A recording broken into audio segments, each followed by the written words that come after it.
Question നോക്കാം. 1/10 0.1 തന്നിട്ടുണ്ട്. അങ്ങനെയാണെങ്കിൽ 10/100ന്റെ ദശാംശ രൂപം എത്രയെന്നാണ് ചോദിച്ചിട്ടുള്ളത്. നമുക്ക് ഈ ചോദ്യം ചെയ്ത് നോക്കണോ? നമുക്ക് പെണ്ണെന്നെ ഉപയോഗിക്കാണ്ട് ഓപ്ഷനിലേക്ക് എത്തിക്കൂടെ? കാരണം ചോദ്യത്തിൽ തന്നെ പറഞ്ഞിട്ടുണ്ട് 1/10 എന്ന് പറഞ്ഞാൽ എന്താണ്? 0.1 എന്ന് തന്നിട്ടുണ്ട്. അങ്ങനെയാണെങ്കിൽ ഈ പൂജ്യം വെട്ടിപ്പോയാൽ ഇവിടെ 1/10 എന്നല്ലേ വരുള്ളൂ. അത് തന്നെയല്ലേ ചോദ്യത്തിൽ തന്നിട്ടുള്ളത്. അപ്പോൾ ഓപ്ഷൻ ബി ആണ് ശരിയായ ഉത്തരം. അല്ലേ? ഇത് നമുക്ക് ചെയ്ത് നോക്കേണ്ട ആവശ്യമുണ്ടോ? ഇതൊക്കെ 1 മാർക്ക് ഉറപ്പിക്കാവുന്ന ചോദ്യമാണ്. ഇങ്ങനത്തെ ക്വസ്റ്റ്യനൊക്കെ കിട്ടി കഴിഞ്ഞാൽ ബോണസാന്ന് കരുതുക. അതായത് ചോദ്യത്തിൽ തന്നെ എന്താണ് ഉത്തരം തന്നിട്ടുണ്ട്. നമുക്ക് ആ ഓപ്ഷൻ നോക്കി ടിക്ക് ഇടാനുള്ള ജോലി മാത്രമേ നമുക്കുള്ളൂ. അല്ലേ? 10/100 നമുക്ക് എങ്ങനെയാണ് 10 ഗുണം 10 എന്ന് എഴുതി കഴിഞ്ഞാൽ ഈ 10 വെട്ടിപ്പോവില്ലേ? പിന്നെ അവിടെ 1/10 എന്നല്ലേ വരുള്ളൂ. അല്ലേ? അതാണല്ലോ ചോദ്യത്തിൽ തന്നിട്ടുണ്ട് 0.1 തന്നിട്ടുള്ളത്. അല്ലേ? അപ്പൊ എന്താണ്? ഇങ്ങനത്തെ ക്വസ്റ്റ്യൻസ് ഒക്കെ കിട്ടിക്കഴിഞ്ഞാൽ പെട്ടെന്ന് തന്നെ അങ്ങ് സമയം നമുക്ക് ലാഭിക്കാൻ പറ്റുന്ന ക്വസ്റ്റ്യൻസ് ആണ്. പിന്നെ 1 മാർക്ക് ഉറപ്പിക്കാനും പറ്റുന്നതാണ്. ഇങ്ങനത്തെ ക്വസ്റ്റ്യൻസ് ഒന്നും തെറ്റിക്കാതെ നോക്കുക. അടുത്ത ക്വസ്റ്റ്യൻ നോക്കാം. മാർക്കുകളുടെ ശരാശരി എത്രയാണ്? ഈ തന്നിരിക്കുന്ന മാർക്കുകളുടെ ശരാശരി നമ്മൾ കണ്ടെത്തണം. നമ്മൾ നോർമൽ എങ്ങനെയാണ് കണ്ടെത്തുന്നത്? തന്നിരിക്കുന്ന മാർക്കുകളെല്ലാം കൂട്ടും. അല്ലടാ? എല്ലാ മാർക്കുകളും കൂട്ടിയിട്ട് എത്രയാണോ മാർക്കുകളുടെ എണ്ണമുള്ളത് അതുകൊണ്ട് നമ്മൾ ഡിവൈഡ് ചെയ്യും. അപ്പോൾ ഒരു ഉത്തരം കിട്ടും. അതാണ് നമ്മുടെ ശരാശരി എന്ന് പറയുന്നത്. അങ്ങനെയല്ലേ നമ്മൾ ചെയ്യാറ്? അല്ലേ? അങ്ങനെയാണ് നമ്മൾ ചെയ്യാറ്. ഇതിപ്പോൾ മാർക്ക് തന്നിട്ടുണ്ട് അതിന്റെ കൂട്ടും. ഇനി വേറെ എന്തെങ്കിലും വാല്യൂ തന്നിട്ടുണ്ടെങ്കിൽ അതായിരിക്കും കൂട്ടുന്നത്. ഇപ്പൊ എന്തിന്റെ നമ്പേഴ്സ് ആണെങ്കിൽ അതിന്റെ കൂട്ടും. ഇപ്പൊ ഏത് തന്നു കഴിഞ്ഞാലും ഈ മാർക്കുകൾ അല്ലെങ്കിൽ വില അല്ലെങ്കിൽ വയസ്സ് അല്ലെങ്കിൽ അതിന്റെ കിലോഗ്രാം ഇത് മാറുന്നല്ലാണ്ട് നമ്മൾ ചെയ്യുന്ന പ്രോസസ്സ് എല്ലാം ഒരുപോലെയാണല്ലേ? തന്നിരിക്കുന്ന ഇതെല്ലാം കൂട്ടുക. എത്ര എണ്ണം ഉണ്ടോ അതുകൊണ്ട് ഭാഗിച്ചു കഴിഞ്ഞാൽ നമുക്ക് ഉത്തരം കിട്ടും. അല്ലേ? അതാണ് ശരാശരി. എന്താണ് ഈ ശരാശരി എന്ന് പറയുന്നത് നമുക്ക്? ശരിക്കും ഈ ശരാശരി എന്ന് പറയുന്നത് തുല്യമായിട്ട് വീതിക്കുക എന്നാണ് ഉദ്ദേശിക്കുന്നത്. ഒരിടത്ത് 5 പേരുണ്ട്. ഉം. എ, ബി, സി, ഡി പേരുള്ള ഒരു 5 പേരുണ്ടെന്ന് കരുതുക. അപ്പൊ എന്റെ കയ്യിൽ ഒരു 5 മിഠായി ഉണ്ട് കയ്യില്. അപ്പൊ ഞാൻ അങ്ങനെയാണ് തുല്യമായിട്ട് ഓരോന്ന് വീതം ഞാൻ വീതിച്ചു. 5 എണ്ണം ആയല്ലോ. അപ്പൊ ഇവിടെ ശരാശരി എത്രയായിരിക്കും? 1 ആയിരിക്കും. അല്ലേ? എന്റെ കയ്യിൽ 5 മിഠായി ഉള്ളത് ഞാൻ 5 തുല്യമായിട്ട് വീതിച്ചു. അപ്പൊ ഇവിടുത്തെ ശരാശരി എത്രയായിരിക്കും? 1 ആയിരിക്കും. ഇതിന് പകരമായിട്ട് ഇവിടെ നോക്കുക. ഇവരുടെ കയ്യിൽ 2 എണ്ണം ഉണ്ട്. ഇവിടെ കയ്യിൽ ഒന്നുമില്ല. ബിയുടെ കയ്യിൽ മിഠായി ഒന്നുമില്ല. എയുടെ കയ്യിൽ മിഠായി 2 എണ്ണം ഉണ്ട്. സിയുടെ കയ്യിൽ 1 ഉണ്ട്. ഡിയുടെ കയ്യിൽ 2 എണ്ണം ഉണ്ട്. ഇവിടെ ഇയുടെ കയ്യിൽ മിഠായി ഒന്നുമില്ല. അപ്പൊ എന്റെ ജോലി എന്താ? എല്ലായിടം തുല്യമാക്കുക അത്രേ ഉള്ളൂ. മനസ്സിലാവുന്നുണ്ടല്ലോ? എന്റെ കയ്യിൽ ഇപ്പോൾ ഉള്ള സാധനം ഞാൻ തുല്യമായിട്ട് വിധിച്ചപ്പോൾ എനിക്കൊരു കുഴപ്പമുണ്ടായില്ല. ഞാൻ തുല്യമായിട്ട് എടുത്തു. ഇപ്പൊ അങ്ങനെയല്ല. കയ്യിൽ എന്താണ്? ഓരോരോ വ്യക്തിയുടെ കയ്യിൽ ഓരോരോ എണ്ണത്തിലുള്ള മിഠായി ഉണ്ട്. എന്റെ ജോലി എന്താണ്? തുല്യമായിട്ട് അവർക്ക് കൊടുക്കുക. അപ്പൊ ഇവിടെ 2 എണ്ണം ഉണ്ടല്ലോ. ഈ 2 എണ്ണത്തിൽ നിന്ന് ഒന്നെടുത്ത് ഞാൻ ഇവിടെ കൊടുത്തു. അപ്പൊ ഇവിടെ 1 ഉണ്ട്. ഇപ്പൊ ഇവിടെ 1 ഉണ്ട്.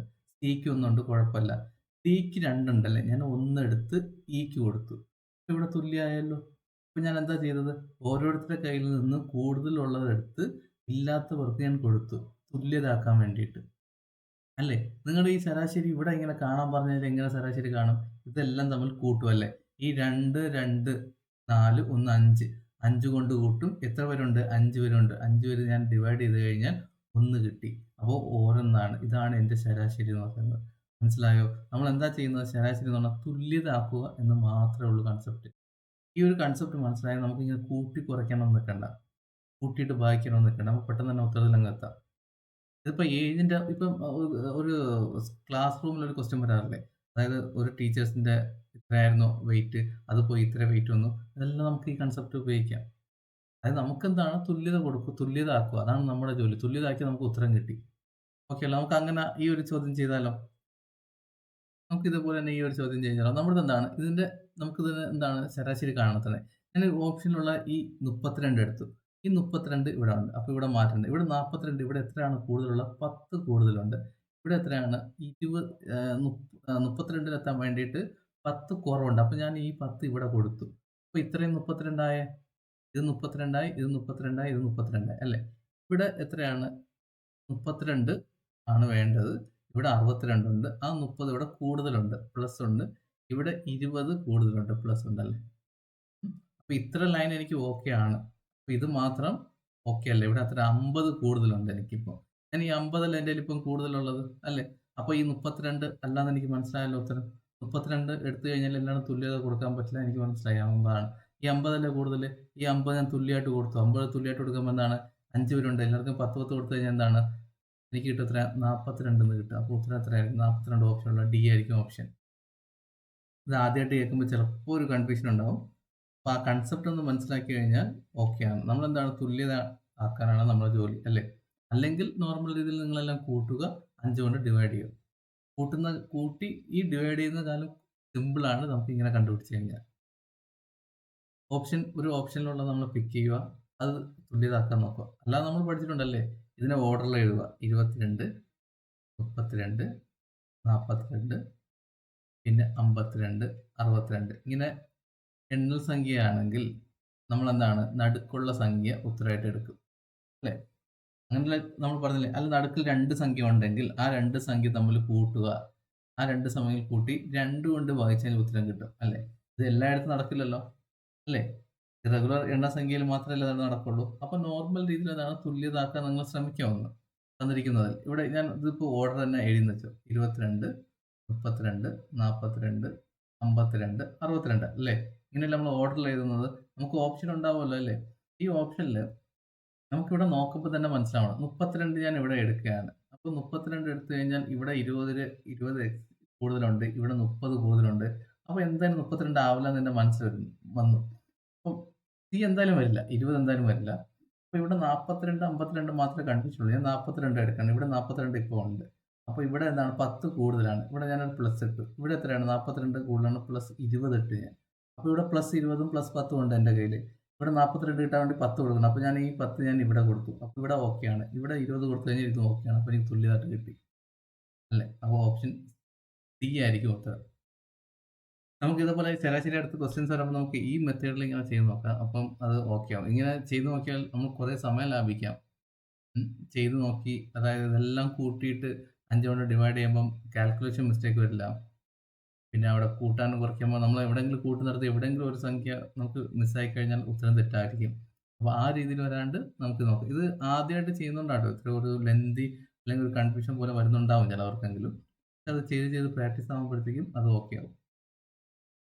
നമുക്ക് അടുത്ത ക്വസ്റ്റ്യൻ നോക്കാം.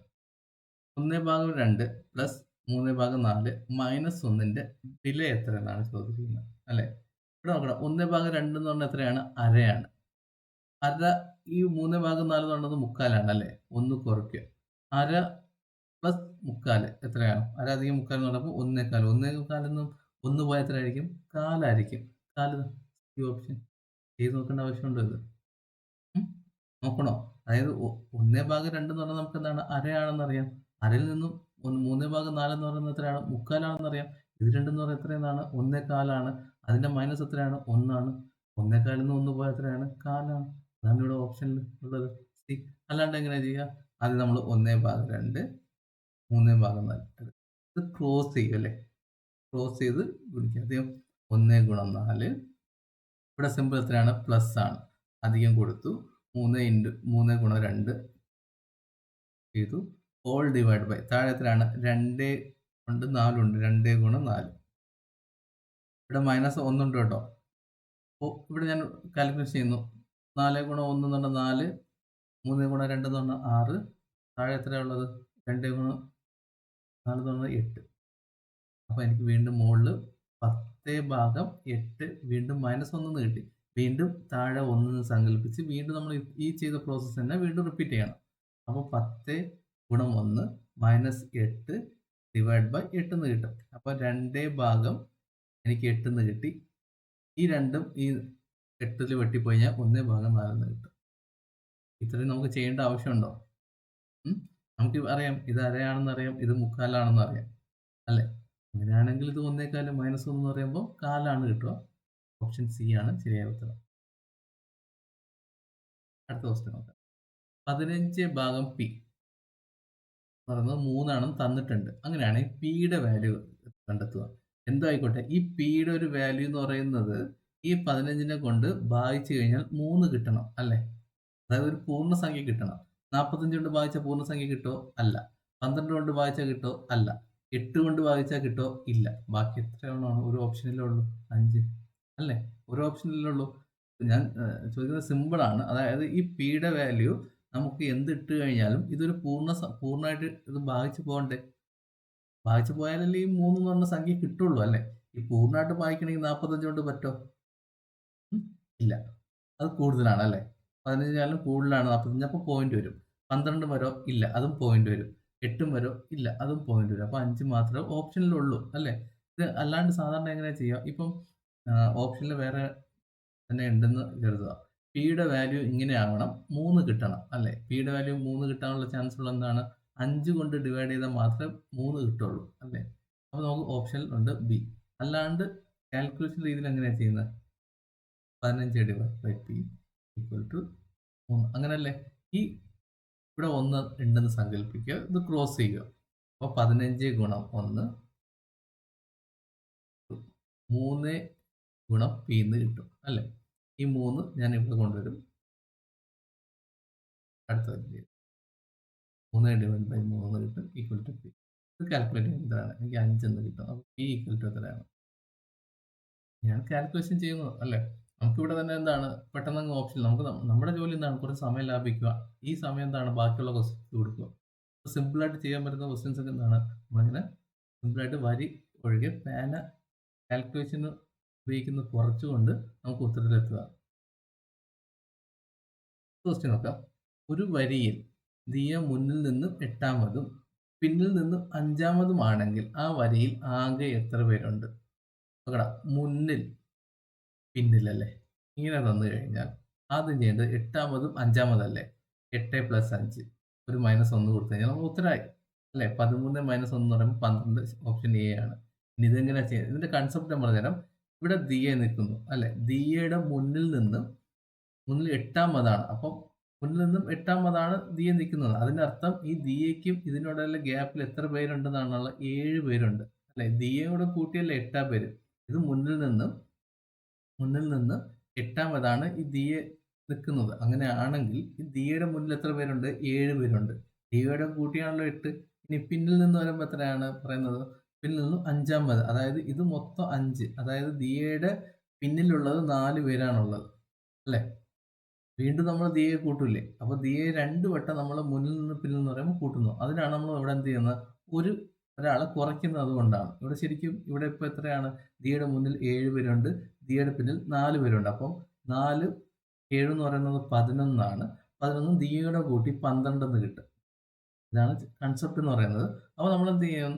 ഈ 8ഉം 5ഉം കൂടെ കൂട്ടും. 8 5ഉം കൂടെ കൂട്ടുമ്പോൾ 13 കിട്ടും. അപ്പോൾ 2 വട്ടം നമ്മൾ എന്താണ് ദിയയെ കൂട്ടിയിട്ടുണ്ടാവും. ആ ഒരാളെ നമ്മൾ കുറയ്ക്കും. അങ്ങനെ നമുക്ക് ഉത്തരം 12 എന്ന് കിട്ടും. ഓക്കെ ആണല്ലോ? ഇത്രയേ ഉള്ളൂ എക്സ്പ്ലനേഷൻ. അതിനായിട്ട് പറയാനൊന്നുമില്ല. അപ്പോൾ ഉത്തരം നമുക്ക് എന്താണ് 12 എന്ന് കിട്ടും. അടുത്ത ക്വസ്റ്റ്യൻ നോക്കാം. 3ന്റെ ഗുണിതമായി വരുന്ന ഏറ്റവും ചെറിയ 3 അക്ക എണ്ണൽ സംഖ്യ എന്താണ്? അപ്പോൾ 3ന്റെ ഗുണിതം ആവണം അല്ലേ? എന്തായിക്കോട്ടെ 3 അക്ക എല്ലാം 3 അക്കമാണ് തന്നിട്ടുള്ള ഓപ്ഷനിൽ. അപ്പോൾ എന്തായാലും 3ന്റെ ഗുണിതം ആയിരിക്കണമല്ലോ ആ 3 അക്കം എന്ന് പറയുന്നത്. 3ന്റെ ഗുണിതം കണ്ടെത്താൻ എന്താ ചെയ്യേണ്ടത്? തന്നിരിക്കുന്ന അക്കങ്ങൾ തമ്മിൽ കൂട്ടിക്കഴിഞ്ഞാൽ അത് 3ന്റെ ഗുണിതമായിരിക്കണം. ഇവിടെ 1 + 2 എന്ന് പറയുമ്പോൾ 2 ഗുണിതമാണോ? അപ്പോൾ എ ഓപ്ഷൻ അല്ല. ബി ഓപ്ഷൻ നോക്കിയേ 1 3ന്റെ ഗുണിതമാണോ? അല്ല. ഇവിടെ നോക്കിയേ 3ന്റെ ഗുണിതമാണ്. അപ്പോൾ ഇത് ആവാൻ ചാൻസ് ഉണ്ട്. അപ്പോൾ 1 + 9 10 അത് 3ന്റെ ഗുണിതമാണോ? അല്ല. അപ്പോൾ നമുക്ക് ഒറ്റ ഓപ്ഷനേ കിട്ടിയിട്ടുള്ളൂ സി എന്ന് പറയുന്നത്. അപ്പോൾ ഇതായിരിക്കും ഉത്തരമായിട്ട് വരുന്നത്. ഇനി 2 ഓപ്ഷൻ ഉണ്ടെങ്കിൽ നമുക്ക് എന്താണ് അടുത്ത രീതി നോക്കണം. ഓക്കെ ആണല്ലോ? അപ്പോൾ ഏതാണ് 3 അക്കത്തെ ഏറ്റവും ചെറിയ 3 അക്കമാണല്ലോ. അപ്പോൾ അടുത്ത് നിൽക്കുന്നത് നോക്കുക. അപ്പോൾ ഒറ്റ ഓപ്ഷൻ ഉള്ളതുകൊണ്ട് നമുക്ക് അത് തന്നെയാണ് ഉത്തരം എന്ന് പറയുന്നത്. എങ്ങനെയാണ് 3ന്റെ ഗുണിതം നോക്കുന്നത്? തന്നിരിക്കുന്ന സംഖ്യകളില്ലേ, അതായത് ഈ അക്കങ്ങളുടെ ഇത് കൂട്ടും. ഇവിടെ 1 + 1 + 0 നമ്മൾ കൂട്ടാത്തതുകൊണ്ട് എഴുതിയിട്ടില്ല. അപ്പോൾ 2 അല്ലേ? 2 എന്ന് പറഞ്ഞാൽ 3ന്റെ ഗുണിതമാണോ? അല്ല. ഇവിടെ 1 മാത്രമേ ഉള്ളൂ.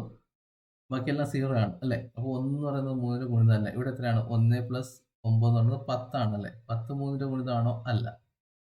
അപ്പോൾ ബാക്കി 1 + 3 എന്ന് 2 എന്ന് പറയുന്നത് എത്രയാണ്? 3 ആണ്. ഇത് 3ന്റെ ഗുണിതമാണല്ലോ. അപ്പോൾ സി ഓപ്ഷനാണ് ഉള്ളത്. ഇനി അല്ലാണ്ട് എങ്ങനെ കണ്ടെത്തും? നമുക്കറിയാം ഇപ്പൊ 3 ഒക്കെ ചോദിച്ചിട്ടുണ്ടെങ്കിൽ ഇപ്പൊ നമുക്ക് 3 × 10 എന്ന് പറയുന്നത് 30 ആയിരിക്കും അല്ലേ?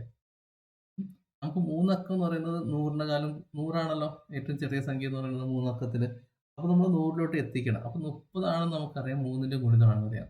60 90 അല്ലേ? 3ന്റെ ഗുണിതമായല്ലോ. നമുക്ക് കുറച്ചുകൂടെ ഇങ്ങനെ സിമ്പിളായിട്ട് എങ്ങനെ കണ്ടെത്താം എന്നുള്ള രീതിയാണ് പറയുന്നത് കേട്ടോ. നമുക്ക് 3 × 10 എന്ന് പറയുന്നത് നമുക്കറിയാം പെട്ടെന്ന് നമുക്ക് സ്ട്രൈക്ക് ചെയ്യും 30 ആണെന്ന്. അപ്പോൾ 30ന്റെ മൾട്ടിപ്പിൾ എടുത്ത് പോയാൽ മതി. 60 90 പിന്നെ എത്രയാണ്? 93 96 99 വരെ എത്തി അല്ലേ? 99 അകത്ത് പോകുമ്പോ എത്രയാണ്? 102. ഇനി 900 ആണ് നോക്കണമെങ്കിൽ 1000 ആണ്. അതായത് 4 അക്ക സംഖ്യയാണ് ചോദിക്കുന്നുണ്ടെങ്കിൽ കുറച്ചുകൂടെ സിമ്പിൾ ആക്കുക. അതായത് 300 എടുക്കുക. 300 നമുക്ക് 3ന്റെ മൾട്ടിപ്ലിക്കേഷൻ അറിയാം. നമുക്ക് അതിന്റെ പോവാ. 900 പോവാ. ഇവിടെ നമുക്കറിയാം 99 വരെ ഉണ്ടെന്ന് അറിയാം നമുക്ക്. ഉം. അടുത്ത അങ്ങോട്ട് പോവാം. ഞാൻ ഞാനിത് കണ്ടുപിടിക്കാനുള്ള ഒരു സിമ്പിൾ വേ ആണ് ഉദ്ദേശിക്കുന്നത്. അപ്പോൾ ഇവിടെ അതിന്റെ ആവശ്യമൊന്നും വന്നില്ല. നമുക്കെന്താണ് ഓപ്ഷൻ നോക്കി തന്നെ ഉത്തരം വരും. ഇനി 2 ഓപ്ഷൻ ഉണ്ടെങ്കിലാണ് ഞാൻ ഇങ്ങനത്തെ രീതി പറഞ്ഞത്. നമ്മൾ അടുത്ത സംഖ്യ എത്താൻ വേണ്ടിയിട്ട്. ഓക്കെ ആണല്ലോ. അടുത്ത ക്വസ്റ്റ്യൻ നോക്കാം. 5ന്റെ സ്ക്വയർ 25 ആയാൽ 0.5 ഹോൾ സ്ക്വയർ എത്രയെന്നാണ് ചോദ്യം. ഇതും നമുക്ക് ചോദ്യത്തിൽ എന്താണ് ഉത്തരം സിമ്പിൾ ആയിട്ട് തന്നിട്ടുണ്ട്. 5ന്റെ സ്ക്വയർ എത്രയാണെന്ന്. അപ്പോൾ നമുക്ക് സാധാരണ നമ്മളിത് പോയിന്റ് ഒന്നും എങ്ങനെ ഈ പോയിന്റ് സ്ക്വയർ കൊണ്ട് ഉദ്ദേശിക്കുന്നത് എന്താണ്? 0.5 ഇൻടു 0.5 ഇത് തന്നെയാണ് നമ്മൾ എന്താണ് 0.5 ഹോൾ സ്ക്വയർ എന്ന് എഴുതുന്നത് അല്ലേ? അല്ലേ? ഇതല്ലേ നമ്മൾ എഴുതുന്നത്. അപ്പൊ നമുക്ക് ഇത് കണ്ടെത്തിയ ഉത്തരമായല്ലോ. അല്ലേ? നമ്മൾ സാധാരണ എങ്ങനെയാ ചെയ്യുന്നത്? 5ന്റെ സ്ക്വയർ എഴുതും. ആദ്യം പോയിന്റ് മാറ്റി 5ന്റെ സ്ക്വയർ എഴുതും. അത് തന്നെ ഇവിടെ 25ഉം തന്നിട്ടുണ്ട്. അപ്പൊ 2 പോയിന്റ് മാറി കുത്തിടും. അല്ലേ? 1, 2, 3.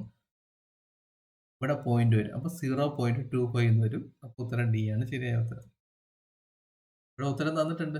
ഇവിടെ തന്നിട്ടുണ്ട്. നമുക്ക് പോയിന്റ് മാത്രം ഇട്ടാൽ മതി അല്ലേ? സാധാരണ നമ്മള് പോയിന്റ് വരുന്നത് എങ്ങനെയാ പോയിന്റ് വരുന്നത് മൾട്ടിപ്ലിക്കേഷൻ വരുമ്പോൾ നമ്മൾ എങ്ങനെ സാധാരണ ചെയ്യാറ്? നമ്മൾ ആ പോയിന്റ് മാറ്റിയിട്ട് നോർമൽ രീതിയിൽ ഗുണിച്ചിട്ട് എത്ര പോയിന്റ് ആണോ ഉള്ളത് ആ സ്ഥാനം മാറ്റി കുത്തിടും. അങ്ങനെയല്ല നമ്മൾ ചെയ്യാറ്. ഇവിടെ നമുക്ക് സിമ്പിൾ ആയിട്ട് അവർ 25 തന്നിട്ടുണ്ട്. അപ്പൊ 25 എത്ര തന്നിട്ടുണ്ട്? 25 ആണെന്ന്. അപ്പൊ നമുക്ക് എത്രയാണ്? 2 പോയിന്റ് വരും. അപ്പൊ 2 പോയിന്റ് സ്ഥാനം മാറ്റി പോയിന്റ് ഇട്ട് കഴിഞ്ഞാൽ ഉത്തരം.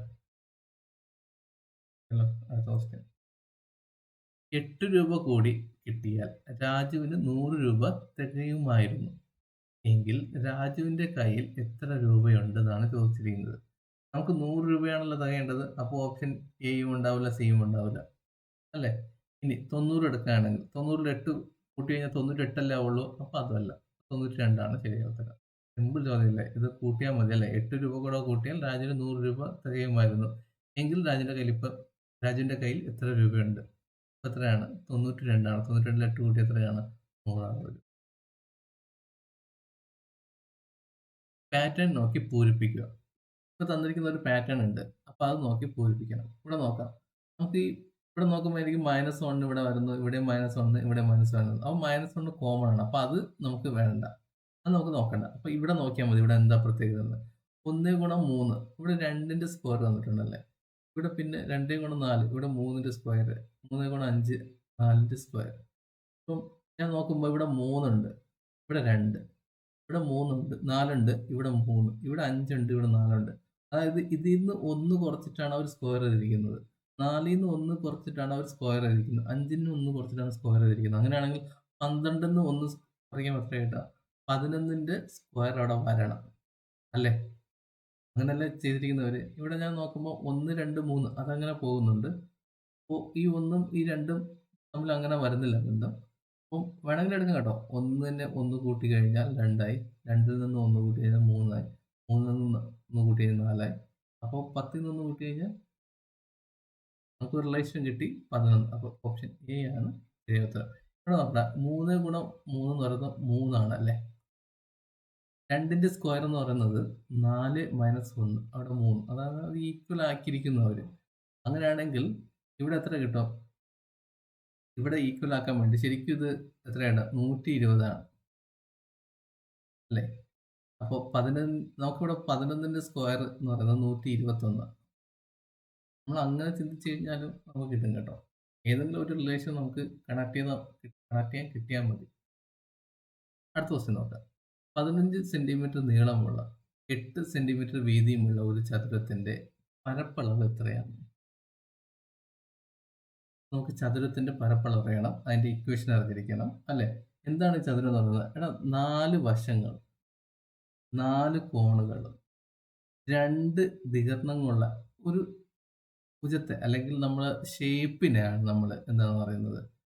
ഈ ചതുരം എന്ന് വിളിക്കുന്നത്. 4 വശങ്ങളുണ്ടാവും, 4 കോണുകളുണ്ടാവും, 2 വികർണങ്ങളുണ്ടാവും. അല്ലെ? ഇതിന്റെ പ്രത്യേകത എന്ന് പറയുന്നത് ചതുരത്തിന്റെ പ്രത്യേകത എന്ന് പറയുന്നത് ഈ വശവും ഈ വശവും തുല്യമായിരിക്കും. ഈ വശവും ഈ വശവും തുല്യമായിരിക്കും. അതായത് പറഞ്ഞു വരുന്നത് ഇത്രേ ഉള്ളൂ. ഓപ്പോസിറ്റ് സൈഡൊക്കെ തുല്യമായിരിക്കും ചതുരത്തിന്റെ. ഞാൻ പറയുന്നതെല്ലാം ഈ ചതുരത്തിന്റെ കാര്യമാണ് കേട്ടോ.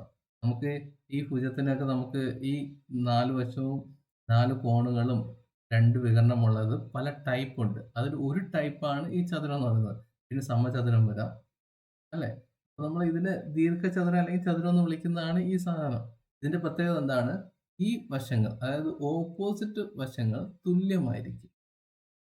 ഇതിൽ നിന്ന് ചോദിക്കുന്ന 3 ചോദ്യങ്ങളാണ് പ്രധാനപ്പെട്ട് ചോദിക്കുന്നത്.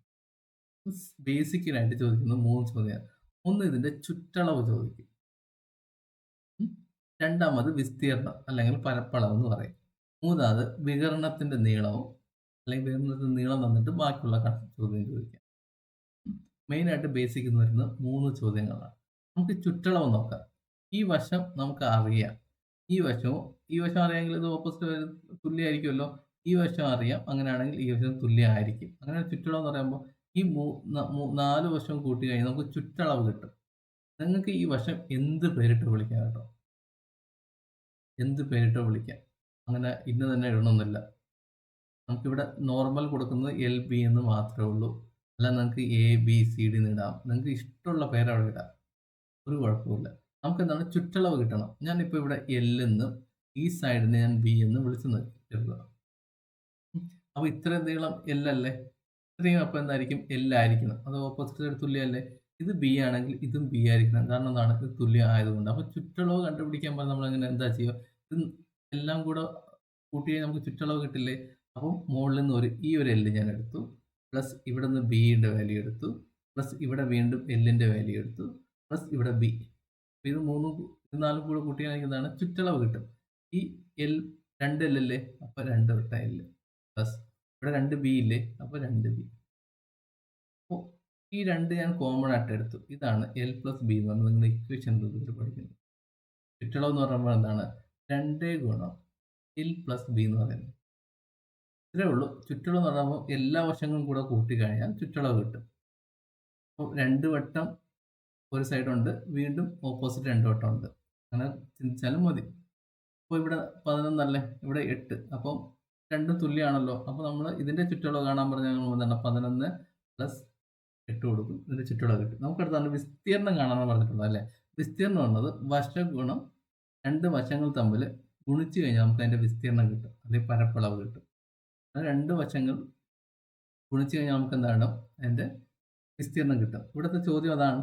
നമുക്ക് വീണ്ടും ചെയ്യാം. അത് ചെയ്യാം. അവിടെ ഇരിക്കട്ടെ. ഇനി അടുത്ത് നമ്മൾ വിട്ടുപോയത് എന്താണ്? വികരണമാണ് അല്ലേ? വികരണത്തിന് ഞാൻ ഡയഗണൽ എന്ന് പറഞ്ഞിട്ട് ഡി എന്ന് വിളിക്കുന്നു. ഡി കണ്ടുപിടിക്കാൻ വേണ്ടിയിട്ട് റൂട്ട് ഓഫ് ഒരു വശം ഉണ്ടല്ലോ എൽ സ്ക്വയർ പ്ലസ് ബി. ഇതാണ് ഡയഗണൽ കണ്ടുപിടിക്കാനുള്ള ഫോർമുല എന്ന് പറയുന്നത്. ഇത്രയുള്ളൂ ഇതിന്റെ ബേസിക് കാര്യങ്ങൾ. ബാക്കി നമ്മളിതിൽ അഡ്വാൻസ്ഡ് ക്വസ്റ്റ്യങ്ങൾ ചെയ്യുന്നു. ഇപ്പോൾ ചിലപ്പോൾ ബി തന്നിട്ടുണ്ടാവാം, ഡി തന്നിട്ടുണ്ടാവാം. ഒരു സൈഡ് കണ്ടെത്തുന്നതായിരിക്കും. മനസ്സിലാവുമല്ലോ? അപ്പം അങ്ങനെ അവർ ചോദ്യങ്ങൾ മാറ്റി ചോദിച്ചു കഴിഞ്ഞാലും നമുക്ക് പഠിക്കാനുള്ളത് ഇത്രയേ ഉള്ളൂ. ചുറ്റളവ് ഒന്നും കാണാൻ പഠിച്ചു വെക്കരുത്. നമുക്ക് 4 വശങ്ങളുടെ ചുറ്റളവ് ആണ്. അപ്പോൾ ചതുരം എന്താണെന്ന് നമുക്ക് മനസ്സിലായി കഴിഞ്ഞാൽ നമുക്ക് കിട്ടും. വിസ്തീർണ്ണം ഒരു ചെറിയൊരു കാര്യം പറഞ്ഞുതരാം. വിസ്തീർണ്ണം എപ്പോഴും നമ്മൾ ഏതൊരു രൂപത്തിന്റെ ആയിക്കോട്ടെ ബേസ് ഗുണം ആറ്റിറ്റ്യൂഡ് ആയിരിക്കും അതിന്റെ വിസ്തീർണ്ണം എന്ന് പറയുന്നത്. അപ്പോൾ ഇവിടെ ബേസ് ഇതാണ്, ഇവിടെ ആറ്റിറ്റ്യൂഡ് എന്ന് പറഞ്ഞാൽ എല്ലാണ്. അതുകൊണ്ട് ബാക്കി മുഖ്യതും ഇത് തന്നെയായിരിക്കും നമുക്ക് ഇക്വേഷനിൽ വരുന്നത്. പക്ഷേ എല്ലിന്റെ സ്ഥാനത്ത് വേറെ നമുക്ക് കണ്ടുപിടിക്കാൻ ഉണ്ടെങ്കിൽ മാത്രമേ അവിടെ ചേഞ്ച് ആവും. നിങ്ങളൊന്ന് മനസ്സിലൊന്ന് ആലോചിച്ച് വെക്കുക. എന്താണ് വിസ്തീർണ്ണം എന്ന് പറയുമ്പോൾ ബേസ് വേണം, അതിന്റെ ആറ്റിറ്റ്യൂഡ് വേണം, ലംബം വേണം. അപ്പോൾ ഇവിടെ ചതുരത്തിന് നമുക്കറിയാം ബി ഇൻറ്റു എൽ. അത് കാണാൻ പഠിക്കണമെന്നില്ല നമുക്ക്. അപ്പോൾ ഈ ക്വസ്റ്റ്യനിലോട്ട് പോകാം. നമുക്ക് ക്വസ്റ്റ്യനിൽ പറഞ്ഞിട്ട് എന്താണ്? നമുക്ക് പരപ്പളവല്ലേ, അതായത് നമ്മുടെ വിസ്തീർണ്ണമാണ് കണ്ടെത്തുന്നത്. നമുക്കറിയാം എൽ ഇൻറ്റു ബി ആണ് വിസ്തീർണ്ണം എന്ന് പറയുന്നത്. 11 ഗുണം 8 അല്ലെ? 8ന്റെ കൂടെ ഞാൻ 10 ഗുണിച്ചാൽ എനിക്ക് 80ന് കൂടുതൽ വേണം ഉത്തരം അല്ലേ? അങ്ങനെയാണെങ്കിൽ ഓപ്ഷൻ സിയും പോയി, ഡിയും പോയി, ബിയും പോയി. ഓപ്ഷൻ എ മാത്രമേ ഉള്ളൂ. ഇത് ചെയ്ത് നോക്കേണ്ട ആവശ്യമുണ്ടോ? നമുക്ക് കൺസെപ്റ്റ് അറിയാം. നമുക്ക് എന്താണ് വിസ്തീർണ്ണം എന്നുള്ള ഒരു മൈൻഡിൽ വന്നാൽ മതി. അതായത് രണ്ടും കൂടെ ഗുണിച്ചാൽ മതി. ഇത് രണ്ടും കൂടെ ഗുണിച്ചാൽ നമുക്ക്, അതായത് 11 ഗുണം 8 എന്ന് പറയുന്നത് നമുക്ക് ഗുണിച്ചാൽ മതി, നമുക്ക് ഉത്തരത്തിലെത്താം അല്ലേ? അങ്ങനെയാണെങ്കിൽ 8 ഗുണം 11 നമുക്ക് അറിയില്ല. 8 ഗുണം 11 നമുക്ക് അറിയില്ലെന്ന് വെച്ചോ. അതിന് തൊട്ട് താഴെയല്ലേ 10, അത് നമുക്കറിയില്ലേ? 8 ഗുണം 10 എന്ന് പറയുന്നത് 80 ആണെന്നറിയില്ലേ? അങ്ങനെയാണെങ്കിൽ 80ന് കൂടുതലായിരിക്കില്ലേ ഉത്തരം? അങ്ങനെയാണെങ്കിൽ സിയും ഡിയും ബിയും ഓപ്ഷൻ വരില്ല. എല്ലാം കുറവാണ്. ഒറ്റ ഓപ്ഷനേ ഉള്ളൂ ഇ.